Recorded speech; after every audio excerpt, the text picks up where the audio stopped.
परिवार वाले अगेंस्ट थे, दोस्त अगेंस्ट थे, मेरे कोलीग सब अगेंस्ट थे कि तुम ये सुसाइडल अटेम्प्ट कर रहे हो। उस वक्त एक दिमाग में था कि लंदन छोड़ के नहीं आना है वापस, क्योंकि सेट हो चुका था वहां पे। देखिए, खाली पैसों के लिए आप लंबे समय तक काम नहीं कर सकते, चाहे भले कितने अच्छे पैसे हो। तो दोस्तों, सक्सेस का महामंत्र में आज हमारे साथ में एक ऐसे व्यक्ति हैं जो कि म्यूचुअल फंड इंडस्ट्री में बहुत ही नामी गिरामी व्यक्ति हैं। करीबन 2000 करोड़ का म्यूचुअल फंड एयूएम ये मैनेज करते हैं। इनका नाम मिस्टर गजेंद्र कोठारी है। गजेंद्र कोठारी जी से हम मिलेंगे और उनकी जिंदगी में से एक ऐसे मूवमेंट को हम निकालेंगे जहां पर उन्होंने किसी एक गोल को हासिल करने के लिए बहुत बड़ा रिस्क लिया हो, बहुत बड़ी डेयरिंग ली हो। ऐसे एक मूवमेंट को हम निकालने वाले हैं और मुझे पूरी आशा है उनकी इस मूवमेंट की कहानी से हमें बहुत ज्यादा मोटिवेशन मिलने वाला है और बहुत कुछ सीखने को मिलेगा। चलिए मिलते हैं गजेंद्र कोठारी जी से। गजेंद्र जी, मैं आपका सक्सेस का मंत्रा के आज के इस एपिसोड में बहुत बहुत स्वागत करता हूँ। गजेंद्र जी, आपने मुझे शो पे आमंत्रित किया। ये मेरे लिए बहुत ही खुशी की बात है और गौरव की बात है कि आज एक मौका मिला है मेरी ये जो स्टोरी है आपके साथ शेयर करने का। आपके दर्शकों के लिए, आपके जितने भी फॉलोअर्स हैं BITV के, उनके साथ ये मेरा एक्सपीरियंस जो लाइफ का वाकई में बेहतरीन एक्सपीरियंस रहा है वो शेयर करने के लिए। तो बहुत बहुत आभारी हूँ मैं आपका। Welcome welcome welcome. Gajendra ji, आपके इस एक्सपीरियंस को एक स्टोरी फॉर्मेट में आगे लेके जाएंगे। तो सबसे पहले मैं आपसे ये जानना चाहूंगा कि वो डेयरिंग जो आपने अपनी जिंदगी में लिया, जिस भी गोल को लेने के लिए, वो डेयरिंग लेने से पहले आपकी जिंदगी कैसे चल रही थी, या क्या मूवमेंट चल रहा था, और क्या चीज ऐसे सामने आई कि आपको वो डेयरिंग लेनी पड़ी? तो रंजीत जी, मैं आपको ले चलता हूँ 2005-06 की बात, जब मैं UTI में नौकरी करता था। UTI के जो मुख्य कार्यालय है यहाँ पे बॉम्बे में, BKC में, मैं वहाँ पे था। लाइफ बहुत अच्छी चल रही थी, तो मुझे एक बहुत अच्छा मौका मिला था UTI के इंटरनेशनल ऑफिस ज्वाइन करने का लंदन में। तो मेरा इंटरव्यू हुआ यहाँ पे बॉम्बे में, और बहुत लोगों के सिलेक्शन के बाद मुझे चुना गया लंदन ऑफिस में, वहाँ पे बिजनेस डेवलपमेंट ऑफिसर के हिसाब से। मुझे कई सारी इंटरनेशनल एग्जाम्स भी क्लियर करनी पड़ी, सिंगापुर में जाके एग्जाम भी देनी पड़ी, लंदन में जाके भी एग्जाम देनी पड़ी। वो क्लियर हुआ तो 2006 नवंबर में मुझे UK जाने का मौका मिला, और 3 साल का पीरियड था, मुझे वहाँ पे रहना था इनिशियली, और वहाँ पे वो करना था। तो ये बहुत गौरव की बात थी हमारे फैमिली में, परिवार में सबसे पहला व्यक्ति जो बाहर जा रहा है ये नौकरी के हिसाब से, और वहाँ पे रह रहा है, तो बहुत अच्छी बात थी। तो मैं जब सबको बोलता था कि मेरा यहाँ ऐसा हुआ है, तो फैमिली में एक बहुत ही गजब का माहौल था कि इंडिया से पहली बार जा रहा है। सो वो था 2006 में मैं लंदन पहुंचा।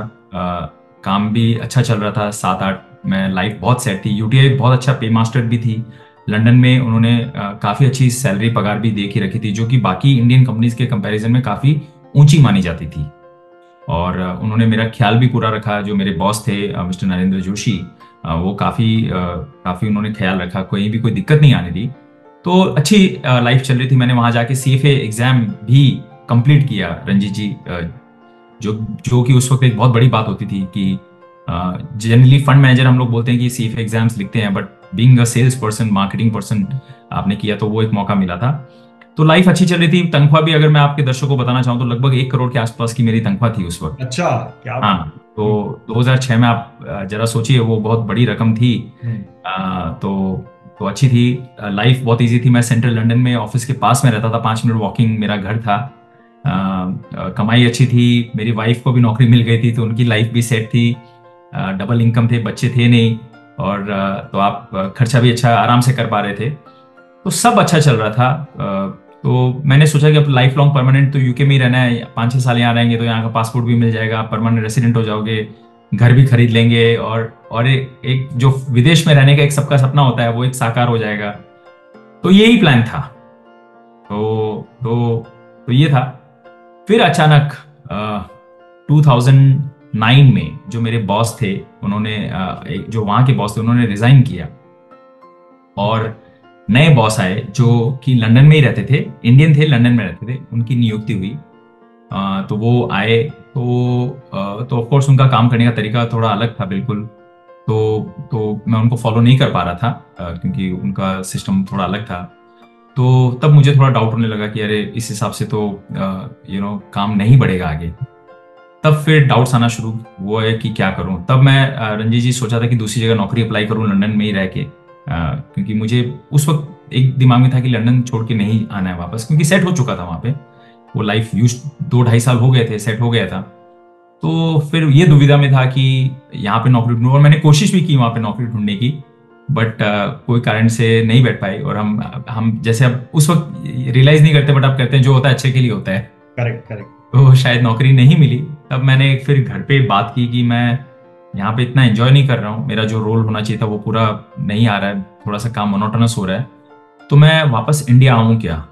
तो मैंने जब घर वालों को ये बात बताया तो सब लोग हक्के बक्के रह गए एक हिसाब से, यार इतनी अच्छी नौकरी मिल है, तुम छोड़ के तुम क्यों आना चाहते हो इंडिया वापस। तो मैंने उनको समझाया, तो कोई भी अग्री करने को तैयार नहीं थे, फैमिली वाले, फ्रेंड्स वाले, कोलीग्स। जब मैं कोलीग से भी बात कर रहा था तो उन्होंने बोला कि ये तो गलत डिसीजन हो जाएगा अगर तुम इंडिया आ जाओगे। मीन्स आप वो काम छोड़ना चाहते थे? हाँ, मैं सोचा कि जब नौकरी मिल नहीं रही है लंदन में दूसरी, क्योंकि वहां क्या होता था, आपके जो एम्प्लॉयर है वो स्पॉन्सर करते थे वीजा, तो अगर आप उस वीजा पे हो तो आप दूसरी जगह नौकरी ढूंढ नहीं सकते हो, तो आपको नई कैटेगरी की वीजा में अप्लाई करना पड़ेगा। जो मैंने अप्लाई किया और वो रिजेक्ट हो गया था, वो वीजा सक्सेसफुल नहीं हुआ था, तो अब वो भी चांस नहीं बचा उस वक्त। तब मैं सोचा कि अब या तो फिर आप, ठीक है पैसे अच्छे मिल रहे हैं लेकिन आप मजा नहीं आ रहा, आपको जो काम करना आप वो काम नहीं कर पा रहे हो, राइट। तो मैंने एक रियलाइज किया रंजीत जी, और ये बात बहुत सारे दर्शकों को बताने लायक है, कि देखिए खाली पैसों के लिए आप लंबे समय तक काम नहीं कर सकते, चाहे भले कितने अच्छे पैसे हो, क्योंकि पैसे आते हैं आपको मंथ में एक बार, लेकिन आपको रोज की जिंदगी जो 30 दिन निकालने पड़ते हैं, जो आप नहीं करना चाहते हो, वो इतना इजी नहीं होता है। पल पल आपको सोचना पड़ता है कि अरे मैं क्या कर रहा हूँ अपनी लाइफ के साथ। तो जो भी मेरा ये मैसेज है उनके लिए कि अगर आपको पैसे अच्छे मिले लेकिन आप काम पसंद नहीं है, तो उस काम को आप छोड़ दो, क्योंकि आपको कहीं ना कहीं जाके वो कष्ट देगा, आप मन में संतुष्टि नहीं रहेगी। तो मैंने फाइनली वही घर वालों को बहुत मैंने समझाया फिर कि मुझे वापस इंडिया आना है, मुझे इंडिया आके खुद का काम स्टार्ट करना है, मुझे एंटरप्रेन्योर बनना है। और ये मेरी पहले से बहुत ड्रीम थी, बट मुझे कभी समझ, और जैसे आपको एक चीज और है, जब आपको अच्छे पैसे मिलते हैं ना, आप कंफर्ट जोन में चले जाते हो। आपको लगता है कि अगर ये नहीं सक्सेस हुआ तो ट्रेड ऑफ तो बहुत खराब है, आपने अच्छी पकी पकाई नौकरी को छोड़ के आप नई में जा रहे हो, तो सब लोग बेवकूफ बताएंगे अगर आप सक्सेस नहीं हुए। मैंने जब अपने फैमिली और दोस्तों को बोला तो किसी ने मेरी आइडिया को नहीं माना, कि बोलता है इंडिया में आके बेवकूफी अपना काम शुरू करना इतना इजी नहीं लगता है, राइट। तो बट मैंने बोला मेरे पास चॉइस नहीं है, मेरे को आना ही पड़ेगा, और मुझे यहाँ मजा नहीं आ रहा है। तो मैंने अपने चेयरमैन, जो मेरे यूटीआई के चेयरमैन थे, मैंने उनको बोला कि मैं इंडिया आना चाहता हूँ। तो वो काफी नाराज हुए, वो बोलते हैं कि मैंने तुमको सेलेक्ट किया था, तुमने जो मांगा तुमको मैंने सैलरी भी दी, बट तुम क्यों आना चाहते हो। मैंने उनको बताया, बट वो कन्विंस नहीं हुए रीजन से।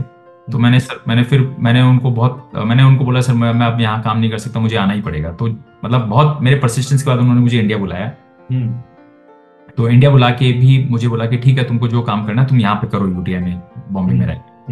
तो किया, बट मन ही मन में मैंने डिसाइड कर लिया था कि अगर इंडिया आ रहा हूँ तो आप खुद का काम शुरू करना ही है, चाहे 6 महीने, साल भर, 2 साल में करना है, बट करना है। क्योंकि नौकरी अगर करनी है तो फिर इंडिया में नौकरी करके मतलब नहीं है, बाहर करो तो आप पैसे भी अच्छे कमाते हो, लाइफ भी अच्छी रहती है। तो जब मैं इंडिया आया तब फिर मैंने अपने भाई से बात की कि अपने खुद का कुछ काम चालू करते हैं। तो बट हमने एक अच्छी डिसीजन ली कि हमने बोला कि हम दोनों नौकरी एक साथ नहीं छोड़ते हैं। वो शेख खान में नौकरी कर रहे थे, तो हमने बोला कि हम दोनों नौकरी एक साथ नहीं छोड़ते हैं, तुम पहले छोड़ो। उसकी तनख्वाह कम थी, तो छोटा भाई था मेरा, तो मैंने बोला तुम छोड़ो, तुम स्टार्ट करो, मैं नौकरी करता हूँ, 1-1.5 साल हम देखते हैं कैसा जाता है। अगर बिजनेस सक्सेसफुल नहीं रहा तो मैं तो नौकरी कर ही रहा हूँ, तुम वापस नौकरी वही जो लंदन में चल रही थी, वही नौकरी लंदन में जो नौकरी चली थी वो इंडिया में मैं कर रहा, बट अब तनख्वाह मैंने इंडिया में आके शुरू कर दिया। मैंने बहुत कट ली तनख्वाह में, क्योंकि जो लंदन में तनख्वाह मिल रही थी और यहाँ की सैलरी में बहुत फर्क था। बट यहाँ था कि अगर आप ऑन ग्राउंड यहाँ रहोगे तो आप शुरू कर सकते हो कभी भी। फिर तो फिर मेरे भाई ने शुरुआत की, 1-1.5 साल का स्ट्रगल रहा, और 1-1.5 साल के बाद जब हमें लगा कि एक बेस बन गया है। किस काम की शुरुआत की आपके ब्रदर ने? यही वेल्थ मैनेजमेंट की। Wealth management, okay. ये हमारा ड्रीम था, एटिका वेल्थ। और हमने, आप विश्वास नहीं करेंगे, उस वक्त हमने क्यों काम की शुरुआत की, क्योंकि इंडिया में मिस सेलिंग काफी हो रही थी। म्यूचुअल फंड्स में, इंश्योरेंस प्रोडक्ट्स में, आपको याद होगा 2006, 7, 8 का वक्त था जब मिस सेलिंग बहुत होती थी। बैंकर्स वगैरह हमने देखे थे, रिलेशनशिप मैनेजर्स काफी कुछ बेचते थे, तो मुझे वो काम पसंद नहीं था। मैंने बोला जब भी हम अपना काम शुरू करेंगे बहुत एथिक्स के साथ काम करेंगे, इसलिए हमने कंपनी का नाम एटिका वेल्थ रखा, जो कि पोर्चुगीज वर्ड है Etica, it means ethics in that language. तो हमने कहा कि हम अपना वही काम शुरू करेंगे और सब क्लाइंट्स का वही पैसा डालेंगे जहां हमने हमारा परिवार का पैसा डाला है। तो ये हमारा डे वन से फिलॉसफी थी, जो कि बहुत नई थी उस वक्त, कोई ऐसा करता नहीं था।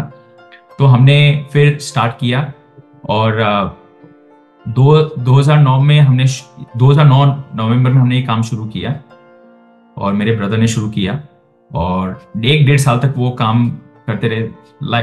धीरे धीरे करके बिजनेस बन रहा था। जब 2011 में मुझे लगा कि अब एक बेस बन गया है, अब अगर मैं भी नौकरी छोड़ूं तो पैसे हम कमा लेंगे जैसे तैसे। बट एक चीज मैं आपको बताना चाहता हूँ रंजीत जी, मेरे कोई गॉडफादर नहीं थे जब हमने यहाँ पे काम शुरू किया। कोई हमारा वैसे नहीं थे कि आप काम करो और हम आपको सपोर्ट करते हैं डे वन में। खाली जो था हमारा तजुर्बा था, इस लाइन का एक्सपीरियंस था, बाकी कुछ नहीं था। तो हमने बहुत शुरुआत की धीरे से, और एक मन में डर जरूर था कि कल को फेल हो गया तो दुनिया क्या कहेगी।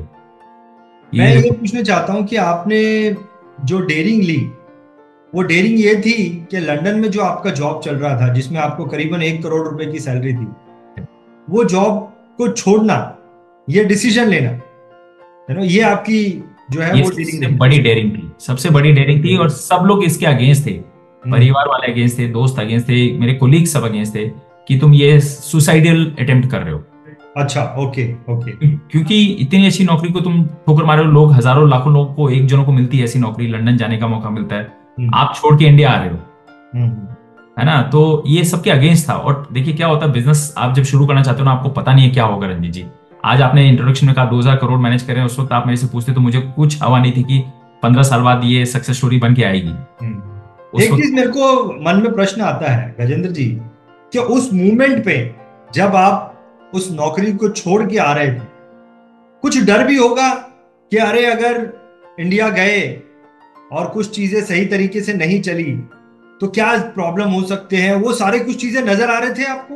बिल्कुल बिल्कुल सर। लाइफ, पूरी लाइफ लंदन में लाइफ इतनी इजी थी सर, इतनी इजी लाइफ कि आप आदी हो चुके थे। हर काम व्यवस्थित से था, सब कुछ सेट था। और अब आप छोड़ के आ रहे हो। इनफैक्ट मेरी वाइफ को भी पता नहीं था जब मैंने डिसीजन लिया, क्योंकि मेरी वाइफ मैटरनिटी लीव पे थी, वो इंडिया आ चुकी थी, उनको पता ही नहीं था कि ऐसा है। और मुझे बहुत डर लग रहा था उनको बताने में कि मैं ऐसा डिसीजन लेना चाहता हूँ, तो वो क्या सोचेंगे। और उनका बिल्कुल मन नहीं था उस वक्त आने का। और आप सोचिए, आप इतनी व्यवस्थित लाइफ छोड़ के आ रहे हो, वापस बॉम्बे में आ रहे हो, जहाँ वापस आपको लोकल ट्रेन के धक्के खाने हैं। लाइफ इतनी इजी नहीं होती है यहाँ पे, आपको सब मैनेज करने हैं। तो वो भी डर लग रहा था, काफी डर लगता था कि ये मैं, जब आप एक कंफर्ट जोन में आ जाते हो ना रंजीत जी, वहां से निकलना इजी नहीं होता है।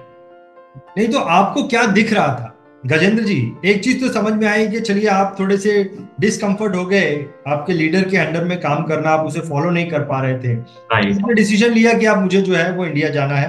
बिल्कुल। और इंडिया में जाके कुछ अपना करना है। बिल्कुल। वो क्या चीज आपको दिख रही थी जिसने आपको एनर्जी दी कि इतना सा प्रॉब्लम, इतनी कंफर्ट लाइफ छोड़ के आप तैयार हो गए अपना इंडिया आने के लिए? मुझे सिर्फ एक कॉन्फिडेंस था अपने पे कि मैं ये काम कर लूंगा, टाइम लगेगा, समय लगेगा, लेकिन एक दिन सक्सेस बन जाऊंगा। ये अपने आप पे कॉन्फिडेंस था एक। क्योंकि मैंने ये रियलाइज किया कि मुझे क्लाइंट से बात करना बहुत अच्छा लगता है। हालांकि जो मेरा यूरोप में रोल था वो डायरेक्ट क्लाइंट्स के साथ नहीं था, मैं प्रोडक्ट टीम का पार्ट था। पर मैंने रियलाइज किया कि मुझे क्लाइंट्स के साथ एंड टू एंड बात करने में अच्छा लगता है। और एक चीज और अच्छी लगती है, देखिए आप जब बड़े कंपनी के साथ काम करते हो ना, तो आप हर डिसीजन अपने आप से नहीं ले सकते, आपको बहुत सारी कंपनीज की कंप्लायंस से लेके हर चीज फॉलो करनी पड़ती है। जब आप खुद के मालिक होते हो ना सर, आप जैसा चाहे, जो स्वरूप देना चाहते हैं आप अपने काम को वो दे सकते हैं, राइट। तो ये चीज मेरे में कॉन्फिडेंस थी कि मैं मेहनत करूंगा, बहुत इसमें डेडिकेशन लगाऊंगा, और टाइम लगेगा, लेकिन एक दिन सक्सेस बने हो के निकलेंगे। कब होंगे वो नहीं पता था, लेकिन सक्सेस होंगे ये जरूर पता था सर। मतलब एक कॉन्फिडेंस था आपने अंदर? बिल्कुल कॉन्फिडेंस था कि नहीं, मैं कुछ कर तो लूंगा। बिल्कुल सर, कुछ कर लूंगा। वो कॉन्फिडेंस जो है वो आपको 100% अपने आप में कॉन्फिडेंस था, 100% था। वही दे के मैंने इसको आगे बढ़ाया कि नहीं करना। और मैंने बोला लाइफ ये एक ही लाइफ हम जीते हैं, अगर आज नहीं तो नहीं। क्योंकि धीरे धीरे जब मेरा, अगर सोचिए, अगर मेरा जो फर्स्ट चाइल्ड है वो होने वाला था, अगर वो चाइल्ड हो जाता वहां पे लंदन में और मैं वहां उसको एडमिशन दाखिला करवा देता, फिर वहां से यू टर्न मारना बहुत मुश्किल हो जाता है सर। फिर आप परिवार के बारे में सोचते हो, सब कुछ सोचते हो, फिर नहीं आ पाते हैं। तो मैंने बोला अब भी डू और डाई सिचुएशन है। तो ये चीज था।